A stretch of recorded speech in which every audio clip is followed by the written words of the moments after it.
before, did you think you was gonna make it to 21? Mm-hmm. You feeling like that's a possibility now? Mm-hmm.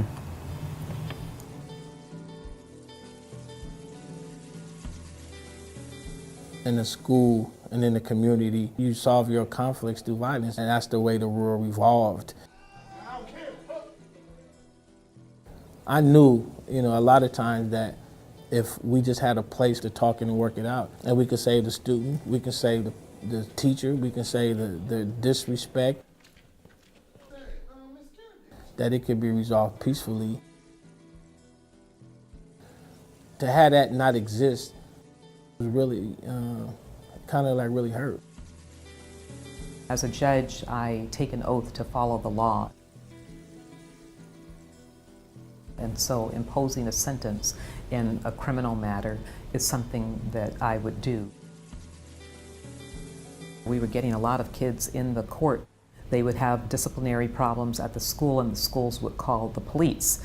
We would punish people, and then they would get out, go back into their communities, and within a very short period of time, they were recidivating. And it was just appalling to me to see 70% of those youth in a very short period of time, I'm talking 3 to 6 months, return to the system after they had been punished. Something was wrong. Restorative Justice for Oakland Youth is a project of a fiscal sponsor of community initiatives. Our mission is to interrupt youth cycles of violence, incarceration, and wasted lives by promoting a cultural shift away from punitive responses and toward restorative responses. We have chosen to focus on building restorative justice practices and values in schools, a really critical point of entry. Jasmine, when I first met her, was a very innocent young girl.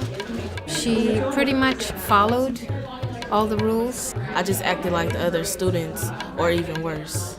She was one of the feistiest students that I had. I mean, get all in their faces aggressively and talk bad to them.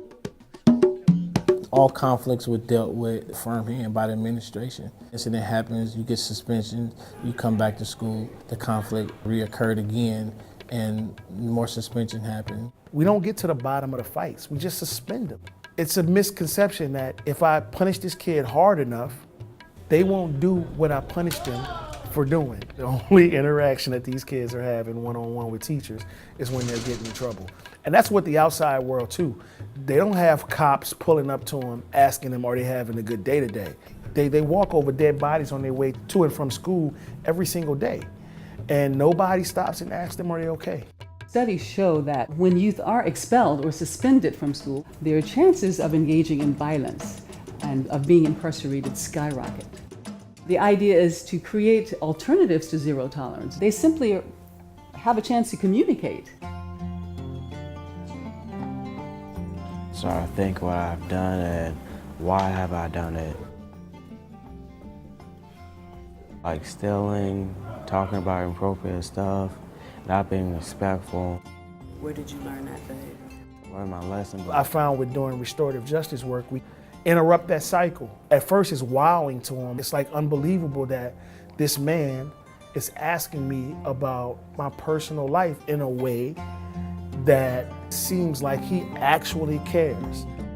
When I used to get suspended, my mom, she would ask me, why did you get suspended? I'll try to tell her, and then she'll tell me to shut up, and then she said, why'd you get suspended? And then she'll tell me to shut up, be quiet, and then that'll be it.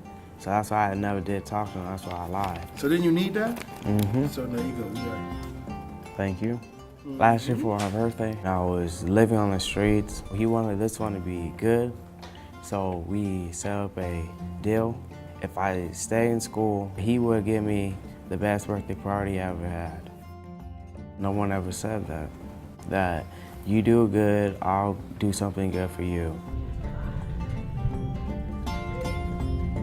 For the past, I don't know how many years, nobody's had these conversations with him. Where would you want your party to be? Restorative justice at this school has been like a godsend. Now there's dialogue in the building that says, hey, there's another way to deal with it. I can trust him. and he can trust me. The idea is a person responsible for the harm gets to really connect with the person who they harmed, and they get to see the pain that they caused, they get to empathize, and they get to apologize and make it right. It unfolds right in front of you, so it's like you can't miss it. I've realized even with the fights, if I can sit them down and get them in front of each other, after 10 minutes of listening to me ask questions, I can leave out of the room. They'll solve the problem themselves. And sometimes I might add in, all right, now let's hug, let's do a group hug. And it's kind of funny to them the same way it is right now, like let's do a group hug, but I'm serious. You see only the half of it. You don't see the whole thing. Because when you younger, you just think people picking on you, but they're really trying to make you do better. Now she's a leader as a 10th grader at Kleinman's High School. She knows the circle process, and she's teaching the 12th graders. You can use one of your quotes or something like that. You'd be like, I don't want to fight. She actually almost got into a fight with a young man, and all Miss Bendich had to do was just put her hands on her shoulder and say, Jasmine, you know how to do this differently, right? And she just completely calmed down. We found that suspensions after restorative justice was implemented declined by 87% and reported expulsions dropped to 0. It made me very proud that we can change even one life in the way that we helped to change Jasmine's. I'm just staying out of trouble, and that's my New Year's revolution. Behavior is starting to go back to good. I'm trying to pick up my grades, and I feel good about school. 17 years old, kicked out on the streets. Though back at the time, I never thought I'd see a face. Ain't a woman alive that could take my mama's place. Suspended from school, I'm scared to go home. I was a fool with the big boys breaking all the rules. Shed tears with my baby sister over the years.